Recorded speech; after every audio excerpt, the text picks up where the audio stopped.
কালকে ঘটনা আজকে এফআইআর নিচ্ছে, তার কালকে এফআইআর নিতে চাইছিল না। এফআইআর নিতে চাইছিল না এখানকার পুলিশ। কি না তৃণমূল দুঃখ পাবে, তৃণমূল রাগ করবে। আবার বলছি বহরমপুরের মানুষকে, প্রতিটা বুথ নিশ্চিদ্ধ থাকবে, কোনো মস্তানি আগামীকাল হবে না।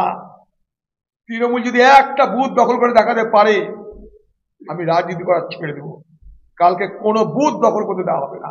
কোনো রংবাজ মস্তান গুলি বারুদ যতই থাক, কিছু কালকে করতে দেওয়া হবে না, হবে না, হবে না। আমরা বেঁচে থাকবো, দেখতে পারে এফআইআর। কালকে ঘটনা আজকে এফআইআর নিচ্ছে, তার কালকে এফআইআর নিতে চাইছিল না। এফআইআর নিতে চাইছিল না এখানকার পুলিশ। কি না তৃণমূল দুঃখ পাবে, তৃণমূল রাগ করবে। আবার বলছি বহরমপুরের মানুষকে, প্রতিটা বুথ নিশ্চিদ্ধ থাকবে, কোনো মস্তানি আগামীকাল হবে না। তৃণমূল যদি একটা বুথ দখল করে দেখাতে পারে, আমি রাজনীতি করা ছেড়ে দেবো। কালকে কোনো বুথ দখল করতে দেওয়া হবে না।